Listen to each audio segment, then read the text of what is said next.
Welcome to this lovely group.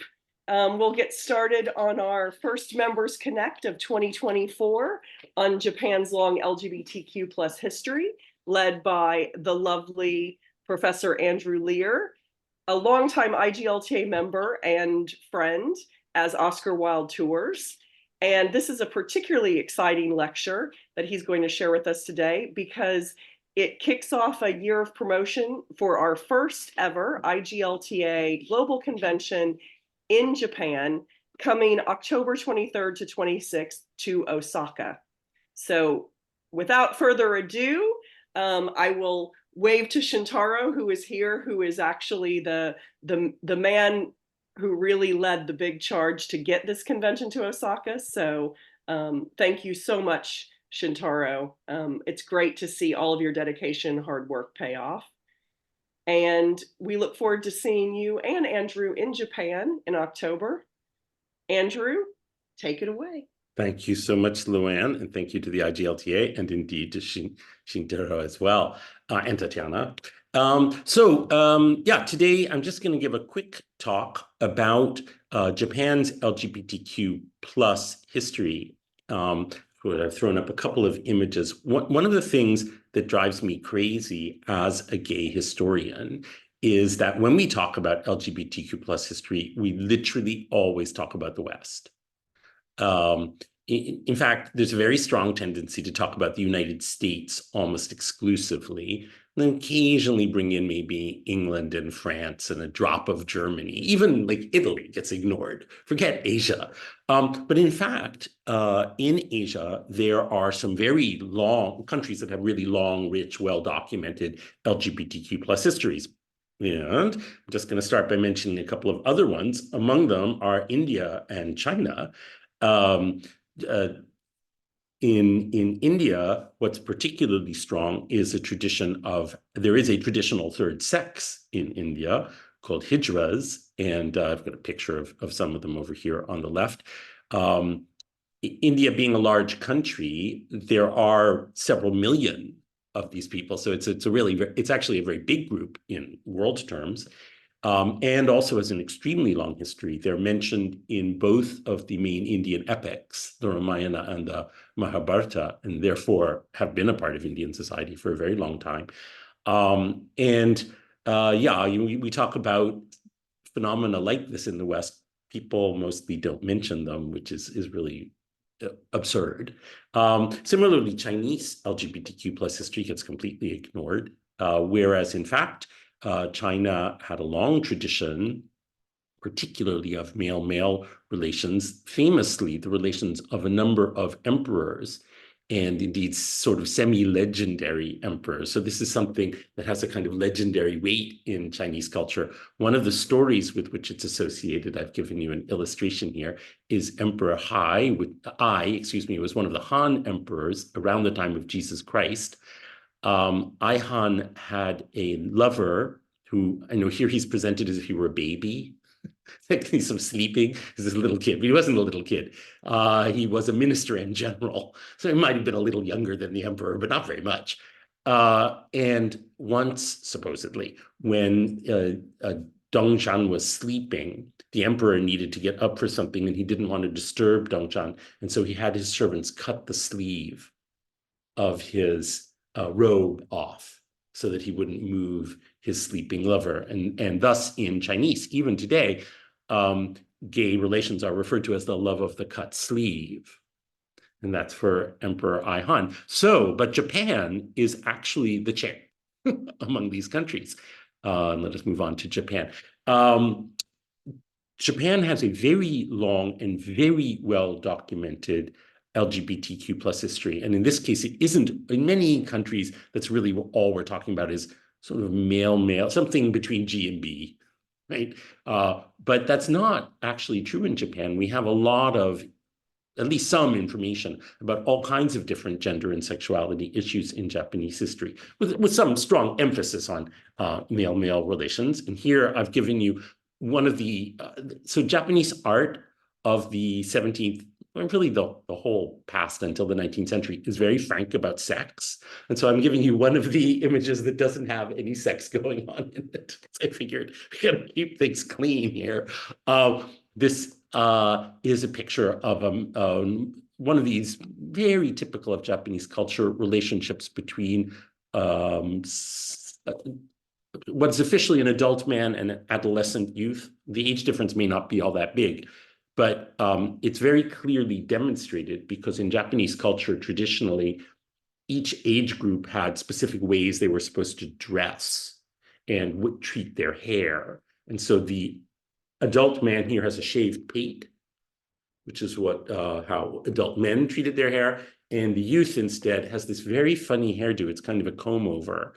They shaved part of their pate, but then they grew their front locks long and then combed them back over the pate. So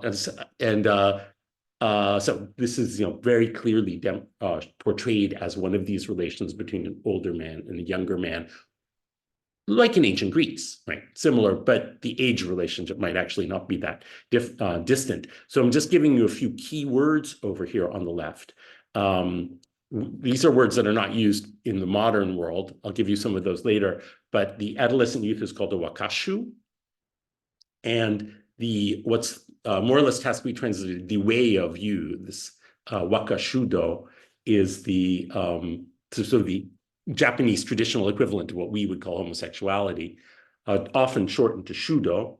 And also the word nanshoku is used a lot. This is actually a direct translation from the Chinese, and it means male colors. This is a huge tradition. There's a lot of evidence for it. Much more really, we always talk about ancient Greece, not much more evidence from Japan, because a lot of this was taking place in the 17th, 18th, early 19th century. So there was already a printing press. So there's, literature, medical literature, legal documents. There's all kinds of stuff about this, and nobody knows anything about it in the West, and really not very much in Japan either, because, sorry to jump to the chase, in the 19th century, Japan underwent a process of industrialization and Westernization to catch up with the West. And traditional Japanese sexuality was kind of shoved under the rug. And now we often say that Japan is a conservative country, but what we mean is it's conservative European 19th century. We don't mean it's conservative in what really would be Japanese terms, talking about Japan's history in terms of sexuality, which is much more various and interesting. All right, so all of this goes back to legendary times. Legendarily, Shudo was brought to Japan by a monk called Kukai, a very famous monk who brought it from China, where he had been studying. Kukai was the founder of one of the branches of Buddhism, Shingon Buddhism. This became an enormous tradition in Buddhist monasteries because, of course, there are no women, or were no women. And so we have a tradition of Buddhist monks and their acolytes having romantic relations. What is it? They said, you have to avoid women, but I guess this is moral. This is still not ideal because it shows an attachment to things of the world, but it's better. This is all, and we'll find this even when we come to manga, these age roles are very important. And so you have the monk, the teacher, who's a chigo, and the acolyte, who's a ninja. These are the words that were used at that time. And we'll come to modern equivalents of those in BL, manga, and television in 10 minutes when we get to the end here. So one place you can visit in Japan that has to do with Kukai is his monastery on Mount Koya, which is very close to Osaka. Here you can see the temple where monks are are going to worship.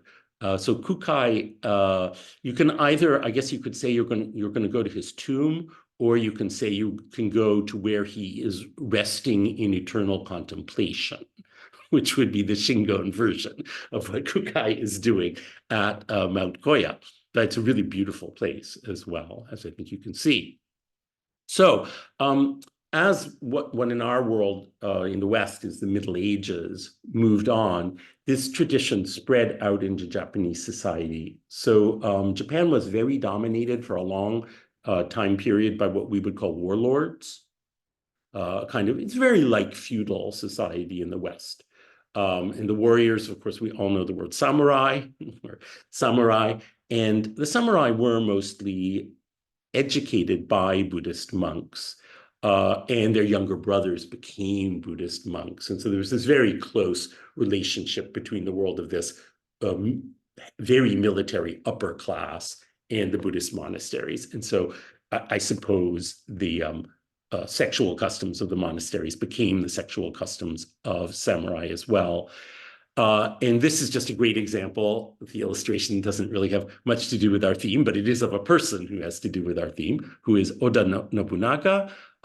Japan was reunified in the late 16th century, and Oda Nobunaga was one of the three great unifiers of Japan. So he's a very important figure in Japanese history. Always, of course, our knowledge of facts is a little weak, but it seems that he had a lover of this traditional kind, a young man called Mori Ranmaru.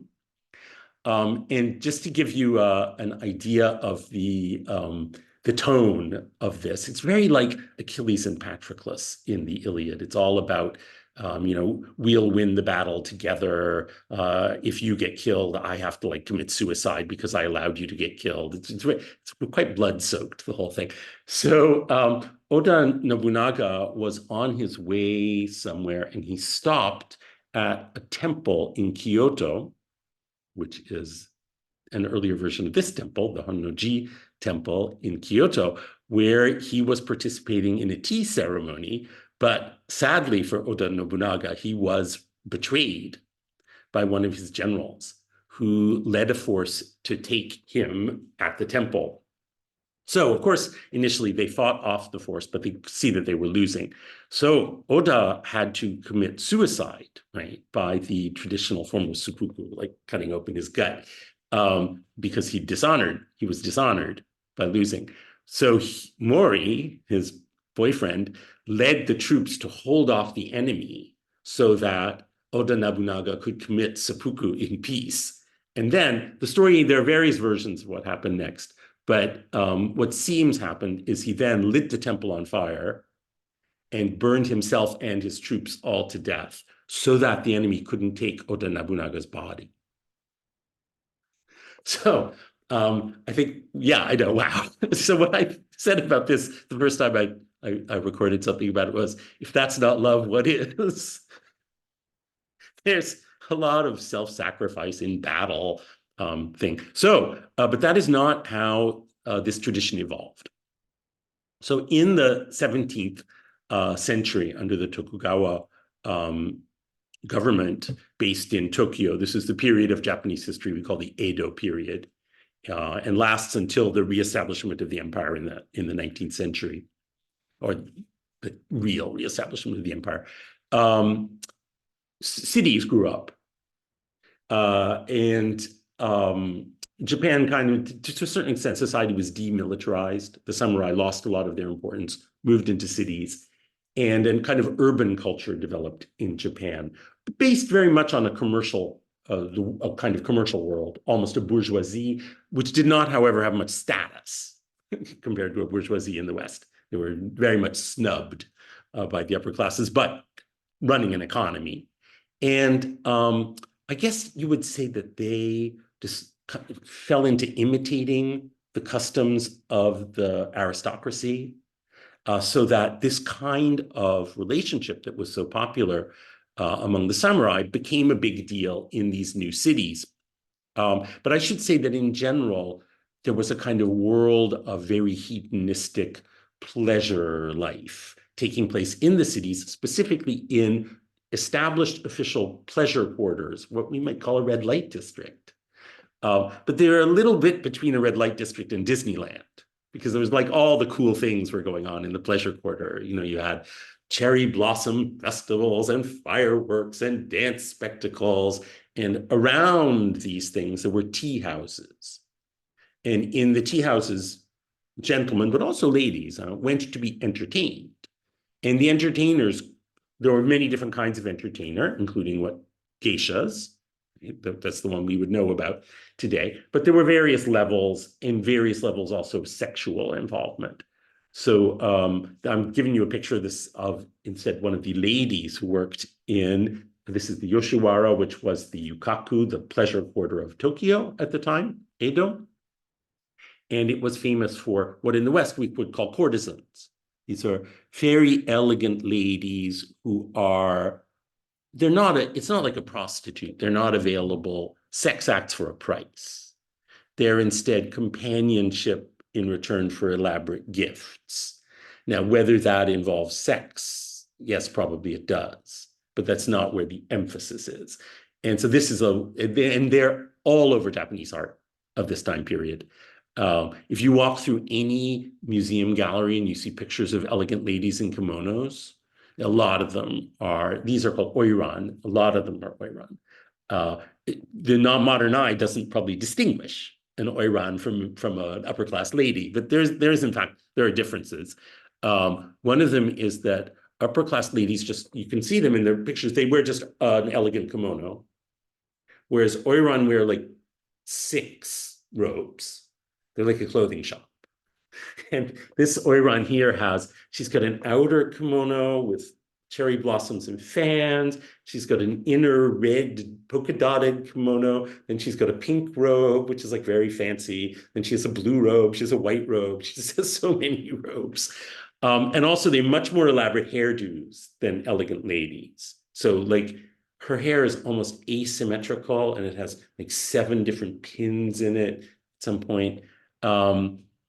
And also they wore these very inconvenient high clogs that they kind of tottered along the streets in. I think this is a little bit like foot binding in China. It's to show that you're so fancy you don't really even need to walk.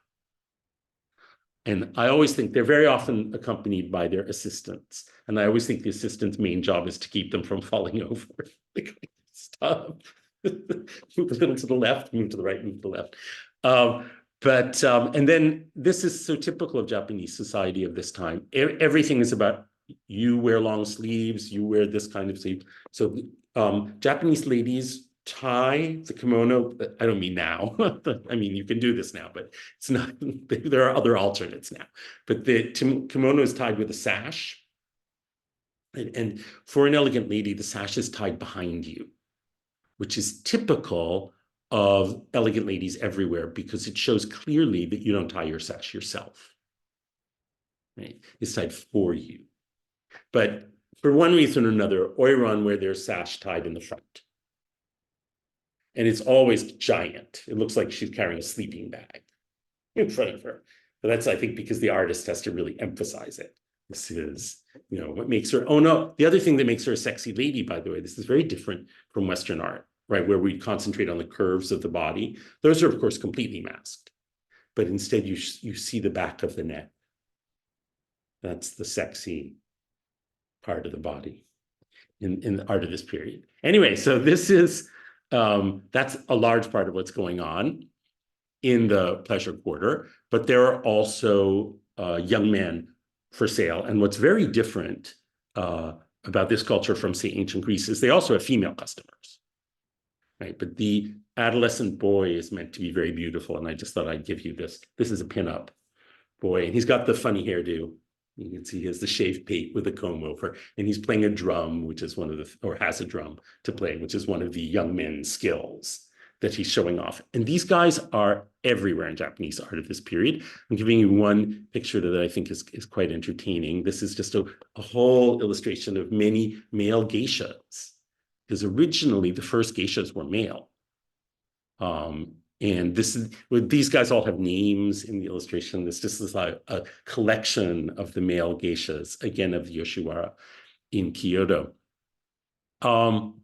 So one thing I want to point out is that this stuff, this whole world of sexual life is a major theme in Japanese art and Japanese literature of this time period. some of the most important artists, ones we've even heard of in the West, like Hokusai, who, there are exhibits of his work at the Boston Museum of Fine Arts, or Basho, the poet. These are big themes for them. One work which actually, I should have put up a Hokusai picture here, like the Blue Wave or something. Didn't think of it. One thing you might not know, Saikaku, what's his name? Ohara? No, I've forgotten his first name.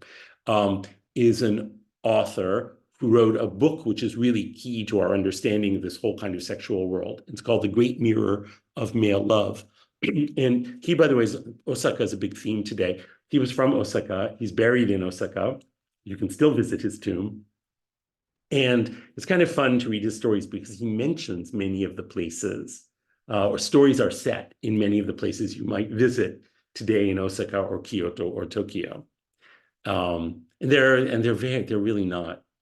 A lot of aspects of the mentality are not what you would expect, so they're quite entertaining.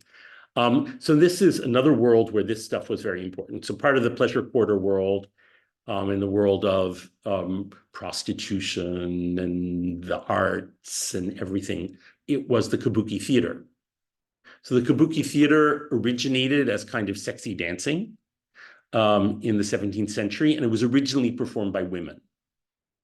But then the government got concerned. They were concerned that men were fighting over the prostitutes.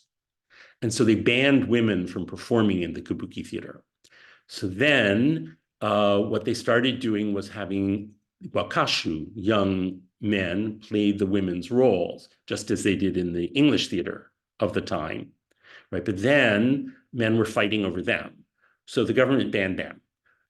So then they had adult men play the roles of women, usually probably the younger adult men. But here you can see an example of this, because what they have is they're paid as shaved, but they wear, because they're an adult man, but they wear a cloth over the paint to cover it. And these are called onagata. They're the great drag artists of 17th, 18th century, early 19th century Japan.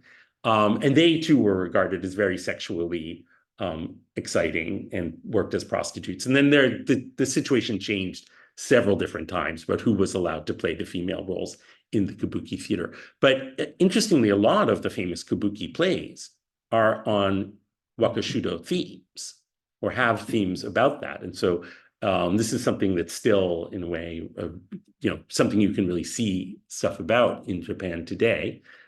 And the thing that interests me, or one thing that really interests me about Japanese society is, so Japan in the 19th century, as I said, westernized sexuality as well as economy. But there isn't as strong a barrier again, while LGBTQ stuff can be regarded as shameful in Japan or something you don't talk about. Japan is not a Christian country. And so there's a certain undercurrent underneath Western homophobia, like you're going to burn in hell, that is absent in Japan. The barrier is not as strong. And one of the ways this is really becomes clear is the emergence of what's called boy love as a huge theme in Japanese culture. This started already in the 1970s in the world of manga, where boy love stories, these are romantic stories about high school boys, became a very popular theme in what was called yaoi at the time. It's sort of the origin of this. And it spread out into manga, anime, and then ultimately television, where there's actually a very big industry in East Asia of producing boy love TV series, which some of which have been among the most popular TV series in all of East Asia. And I've given you a picture of the two boy stars. Thailand is the big filming center. It's the Hollywood of boy love. And this is probably, I might have been the most popular series ever. It's called I Told Sunset About You. And it's, you know what it is? It's Heartstopper. But the difference is that Heartstopper is the most popular TV show. And its audience is not particularly a queer audience. Its audience, particularly a very strong female audience. Including, by the way, she's not here today, Hiromi is a big fan. She told me, this is so funny because I was telling, since most of us know who I'm talking about, I was telling John Tanzella about this one day at a cocktail party at the IGLTA, and Hiromi turned around because she was behind us and said, I love those shows. Oh, she's the perfect audience, perfect example of this audience. So, and I would say there's also an openness to just the kind of modern version of gay life. All of the big Japanese cities have a lot of gay bars. Tokyo's main gay area, so this is Shinjuku, which is, again, kind of a rather racier part of Tokyo, but there's a gay section called the Nichome, or just Nicho, people call it sometimes. And it has 300 gay bars. That's obviously an approximate count. They're quite different from Western gay bars. So they're smaller, and they have a little bit of a club aspect. So people have a bottle that they keep there. And they each also, many of them, not all, but many of them have a very specific aspect of the LGBT world that they cater to. So, but it's very interesting, really worth exploring. I feel like while I've been talking about this, by the way, I've talked almost all about male-male things. I want to say there's also art about female-female relations. It was too racy for me to include. So I can't put it on the screen, but it's definitely there. So yeah, it's a really interesting culture. And as I think you can see just from this quick run through, it's something nobody in the West knows about at all. I mean, we've never heard any of this. You might have heard about the BL manga, but all the rest of it is just off map completely and really worth knowing about and exploring. And just want to say, if people want to do it, Shintaro and Hiromi and I have set up a tour to follow on the IGLTA convention, where we're going to do, it's in many ways just a very normal tour of Japan, because many people won't have been to Japan, but it follows all these LGBT themes that we've talked about. We go to Mankoya, to Kukai's monastery, and of course end in the Nichome. So yeah, that's now I can move to, in case anyone's interested. Here's a screen about the LGBT history tours that I've been running. As I was talking about India at the beginning, I just came back from the India tour, which was super exciting, and have 3 in the fall, ending with Japan. So in fact, you could spend the whole fall learning about LGBT history with Oscar Wilde tours. I have one person who's going to do that. So anyway, hope you all enjoyed it and found some information you didn't know, and that you're coming to Osaka to the convention. Thank you so much, Andrew. That was really fascinating. Daniela was just absolutely squealing off camera. Mwah, say I. I'm signing up for the entire autumn. Oh, Daniela's signing up for the entire autumn, apparently. My job. Absolutely, Daniela.